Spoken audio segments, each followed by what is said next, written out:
हम अधिकारियों से सवाल जवाब, उनकी जवाबदेही तय करने के लिए यहाँ आए थे, क्योंकि पिछले कई सालों से आप लोगों के माध्यम से भी, अन्य साधनों से भी, हमने शहर के बरसात के टाइम में हालात देखे हैं। किस तरीके से लोग, मतलब घर से बाहर निकलना भी लोगों का मुश्किल हो जाता है। और कई बार तो शहर की ये दुर्दशा हुई है कि कॉलोनियों में, घरों में 10-10, 15-15 फुट तक पानी चढ़ा है। चलो, हो सकता है वो किसी नहर के टूटने की वजह से, परंतु जो चीज आज आके पता लगी कि ठेकेदारों को 1 साल के अंदर 2 टेंडर सफाई के, और हमेशा से ही, चाहे वो पूर्व विधायक जी की प्रेस कॉन्फ्रेंस हो,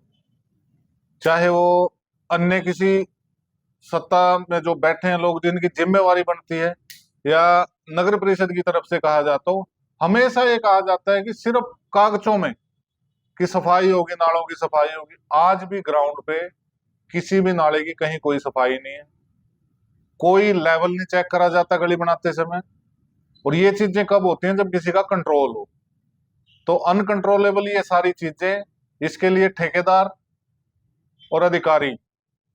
पूर्ण रूप से जिम्मेवार हैं। हमें आज चेयरमैन प्रतिनिधि भाई मलकीत जी मिले, और जो मेरे मन की बात थी, क्योंकि ये अपनी वाइफ को की तरफ से, चेयरमैन हमारी बहन की तरफ से कामकाज देखते हैं, ये मिले हैं, तो इनसे भी सवाल हमारा करना जायज था। और हमने लोकहित में, मेरा कोई पर्सनल तो इसमें ये नहीं कि मैंने कोई पर्सनल अपनी बात करी हो,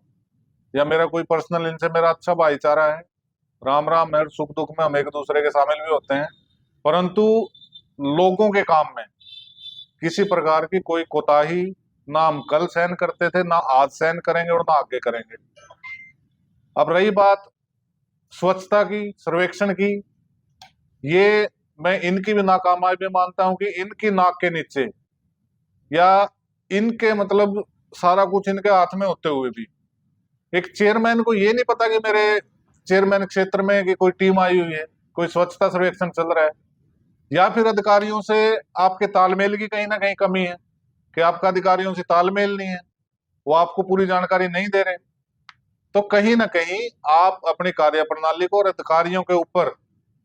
एक उचित तरीके का प्रेशर, ताकि वो काम करें, क्योंकि हमने इन अधिकारियों का काम करने का तरीका देखा है। ये ठेकेदारों से तालमेल करके सिर्फ अपनी जेबें भरते हैं, और ठेकेदारों की जेबें भरने का काम करते हैं। सिर्फ ग्राउंड लेवल पे खाना पूर्ति मिलती है। रही बात नालों की सफाई की, मैंने भाई से टाइम मांगा है, अधिकारियों को लेके आओ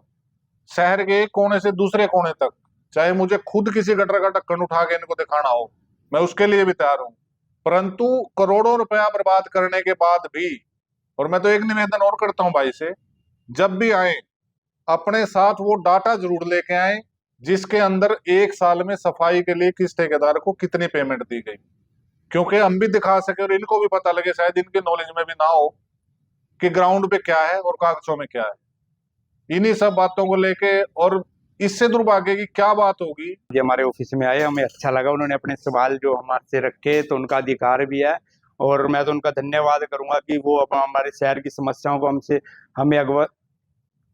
अवगत कराते रहते हैं, तो उससे हमें भी एक शहर को सुधारने का एक मौका मिलता है, और हम उनसे सीख के अपने शहर को सुधारने में अपना योगदान देते हैं। मानसून का सीजन लगभग से ऊपर है, 1 तारीख से शुरुआत, तो नालों की सफाई को लेकर क्या कुछ? देखिए, लगभग सभी नालों के टेंडर लग चुके हैं, और 25-30% सब पे कार्य पूरा हो चुका है, और अभी भी सभी नालों पे काम चल रहा है। लगता नहीं 1 महीना पहले लड़क के टेंडर ज्यादा लेट हो? नहीं, काम तो काफी टाइम से चल रहा है, किसी में कोई परेशानी आ जाती है, कहीं एमसीयू को लगता है कुछ, तो काम सभी जगह चल रहा है, और लगभग 50% के अराउंड, आज जो मैंने रिपोर्ट ली थी 3-4 दिन पहले की थी, तो अब 50% काम हो चुका है। देखिए, वो मेरे संज्ञान में नहीं है ना, हमारे पास ऐसी कोई नोटिफिकेशन आई है कि कोई टीम हमारे पास आई है, उन्होंने कहा कि आप उनके नीलकंठी यात्री निवास में उनका निवास करा रहे हैं, या ऐसा कुछ नहीं है,